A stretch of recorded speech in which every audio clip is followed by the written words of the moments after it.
Welcome to SATV News. This is Anaf Hussain with our headlines. BNP Chairman Tariq Rahman to launch election campaign with Sylhet tour on Thursday.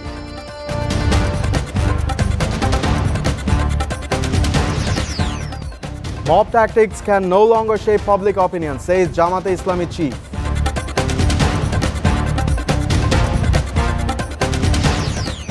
Death row war crimes convict Abul Kalam Azad surrenders to tribunal.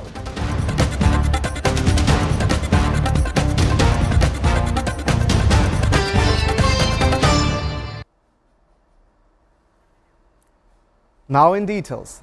Ahead of the 13th National Parliamentary election, BNP Chairperson Tariq Rahman is set to embark on a multi-district tour, beginning with Sylhet tomorrow. Visits to 17 districts have been finalized for the first phase.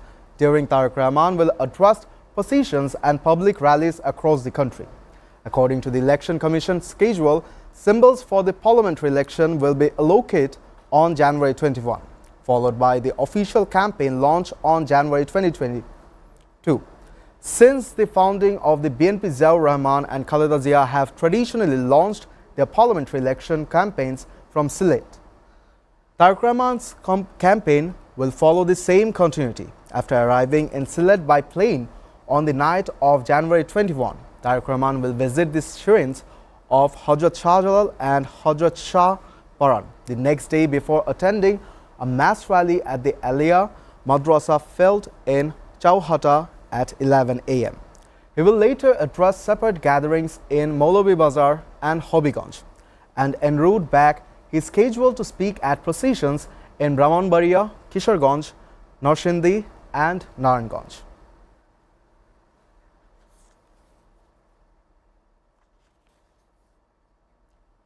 Bangladesh Jamaat-e-Islami Amir Dr. Shafiqur Rahman today denounced the recent attack and harassment of party activists in the capital's Mirpur area, asserting that mob tactics can no longer be used to shape public opinion.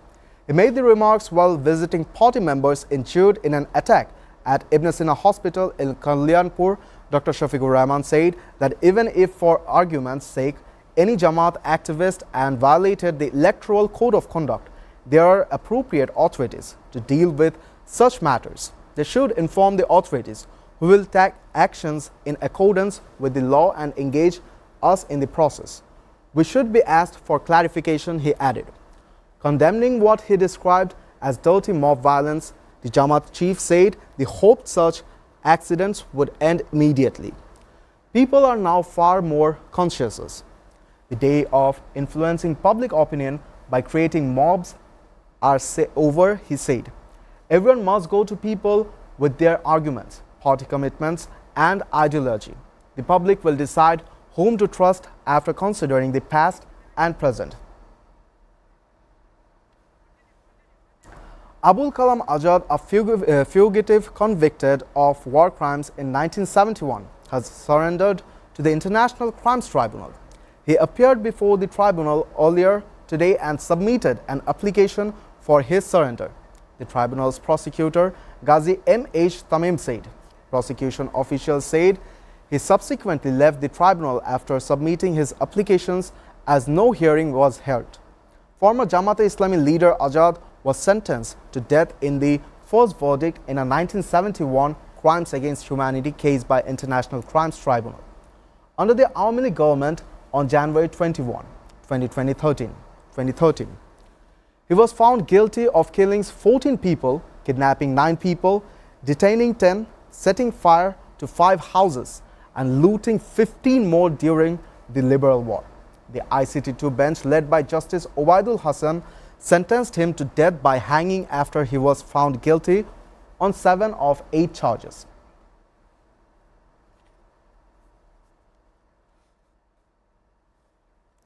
There may be a delay in the counting of votes for the February 12 general election and referendum, said Shafiqul Alam, press secretary to the chief advisor. He made the remarks during a press conference at the Foreign Service Academy today. Shafiqul said, this year there is a referendum vote along with the general election. There are also postal ballots.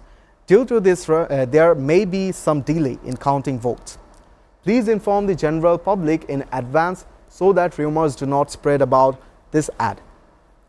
Earlier in a meeting, Chief Advisor Professor Mohammad Yunus stressed on holding the forthcoming general elections slated for February 12 in a manner that it can set a standard for polls in the country in future. The 2026 polls should be such an election that will set a standard for the future elections, he said.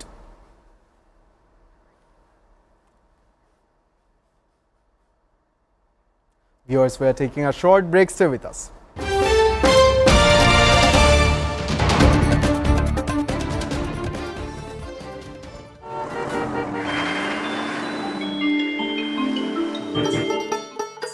সারা দেশে লাখো মানুষের কঠোর কর্মতৎপরতা ও নিষ্ঠায় SA পরিবহন parcel and courier service এখন 16 কোটি মানুষের হাতের নাগালে।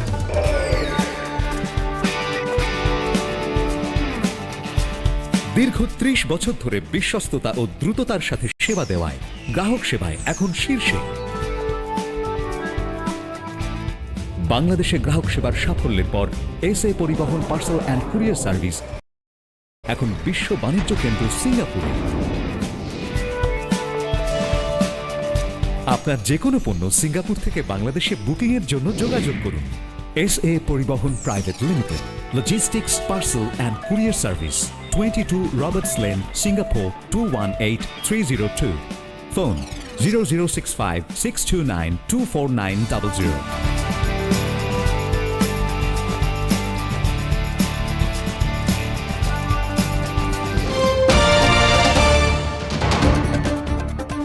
Welcome back. You're watching SATV News. Israel's Prime Minister Benjamin Netanyahu has accepted an invitation from the United States President Donald Trump to join the Board of Peace.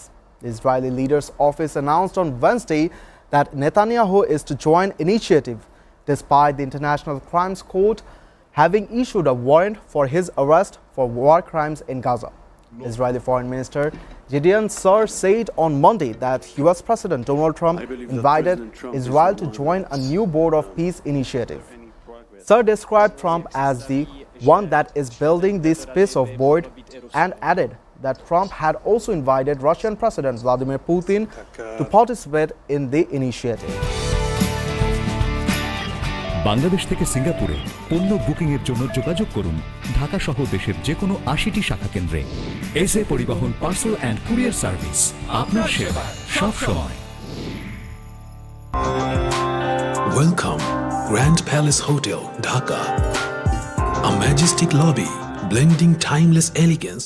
President Donald Trump said on Tuesday that the United States has a lot of meetings scheduled on Greenland during the annual conference of the World Economic Forum in Switzerland this week.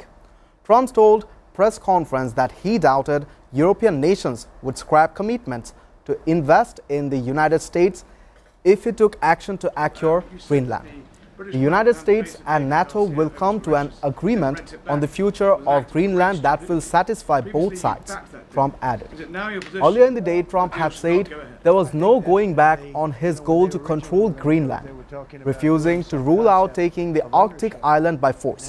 Trump also said he got along with the leaders of France and the United Kingdom, but that he would not attempt a group of 7 nations meetings in Paris, with his comments coming during tensions with European powers over the Republicans' threat to take over Greenland.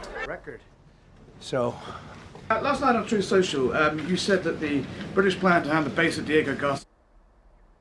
The world is experiencing a shift away from rules and international law. French President Emmanuel Macron told the World Economic Forum in Davos on Tuesday. It is a shift towards a world without rules, where international law is trampled underfoot and where the only law that seems to matter is that of the strongest, Macron said. Adding that what he called imperial ambitions were resurfacing, he also said the 4-year Russian war in Ukraine and conflicts in the Middle East were examples of how the traditional world order had been eroded. Besides, he promoted Europe as a place where rule of law and predictability is still prized. During a question and answer session with WEF CO chairman Larry Fink, Mr. Macron said additional tariffs imposed on opponents of the US were crazy. Thank you very much, Lai, for your words. And it's a time of peace, stability, and predictability. So let's try to...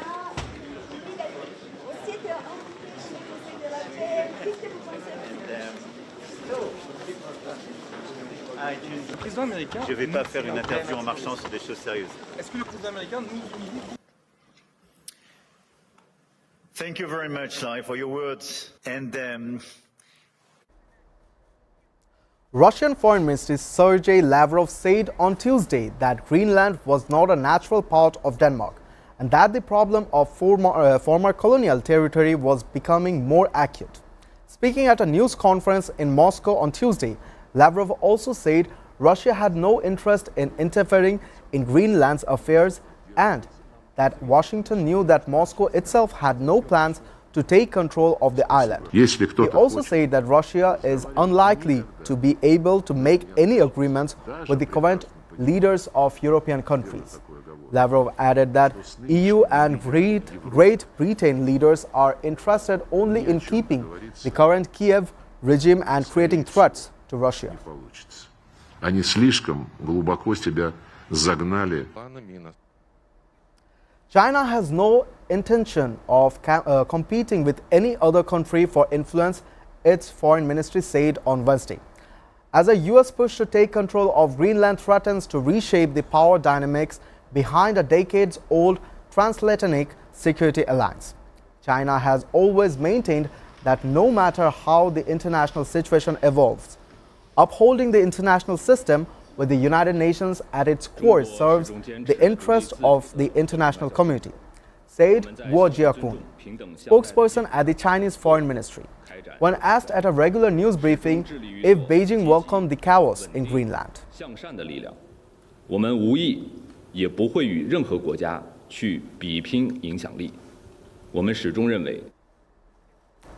Protesters rallied and marched through Midtown Manhattan on Tuesday to mark 1 year since President Donald Trump returned to office, calling for the abolition of US immigration and customs enforcement and an end to US military action abroad. Demonstrators gathered at the steps of the New York Public Library near Bryant Park before marching while chanting slogans including "We want ICE off our streets" and holding signs reading "From NY to Monopolies, Stop ICE Terror and Abolish ICE."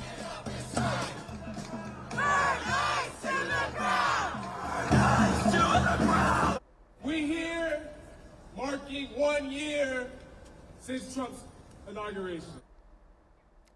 Around 200 Islamic State fighters escaped Syria's Shadadi prison on Monday after guards from the Kurdish-led Syrian Democratic Forces left the facility.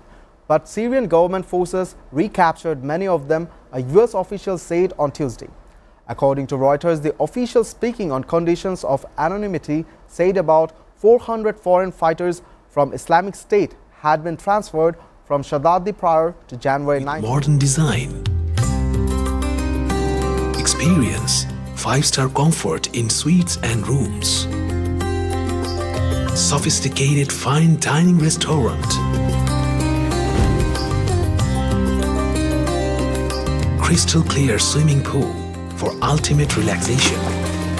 Modern gym and serene spa for well-being.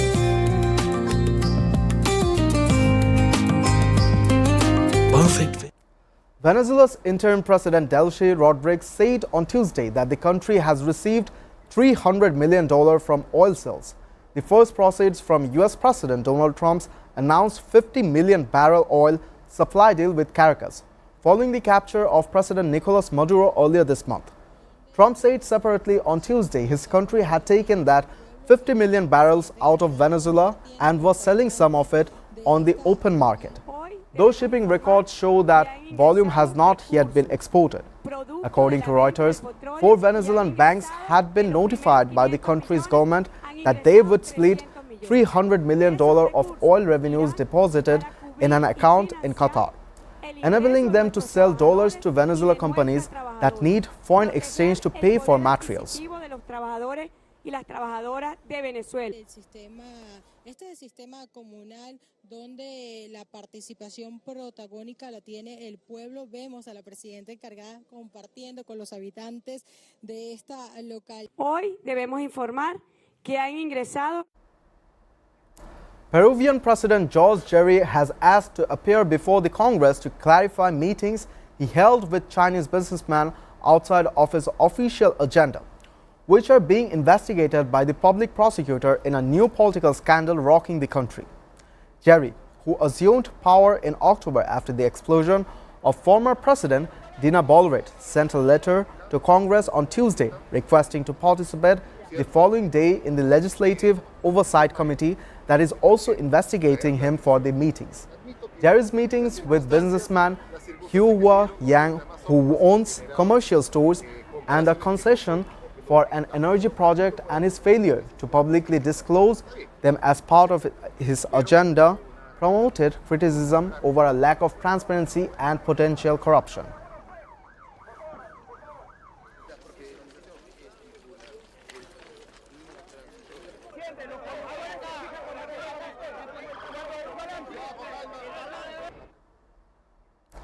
A Japanese court on Wednesday sentenced a 45-year-old man to life imprisonment for fatally shooting former Prime Minister Shinzo Abe in an incident that stunned the nation 3.5 years ago.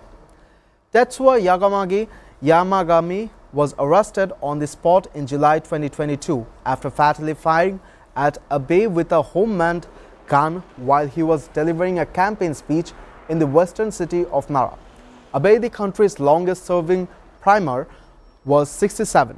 Residents were divided on the sentence, with 56-year-old Katsunari Ota calling it lenient, while others called for support for Yamagami.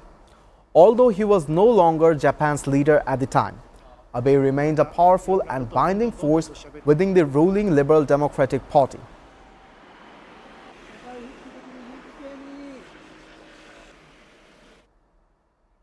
South Korea court sentenced ex-PM Han to 23-year jail to term in case related to material law of South Korean court on Wednesday.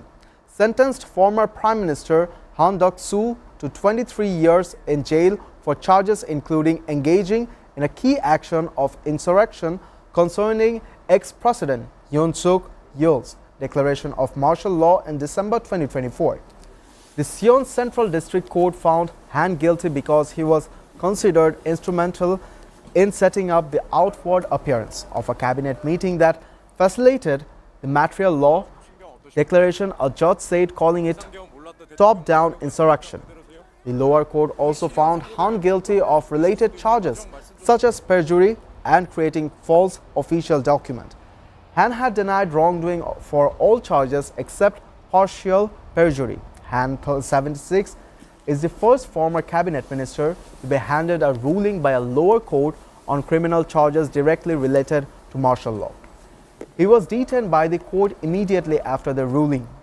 The ruling can be appealed, and the lower court judge said he expected the ruling to be appealed up to the Supreme Court.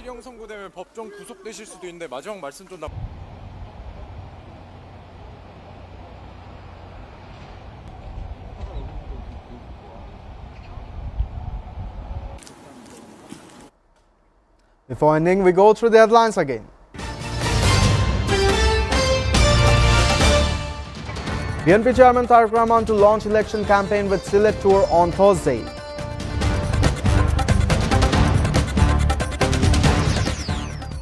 Mob tactics can no longer shape public opinion, says Jamaat-e-Islami chief.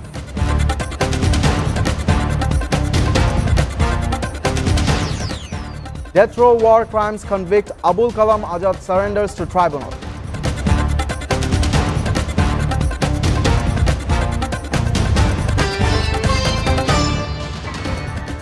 You're up to date with our top stories so far here on SATV. And to know the latest news, visit www.satv.tv. Stay with us.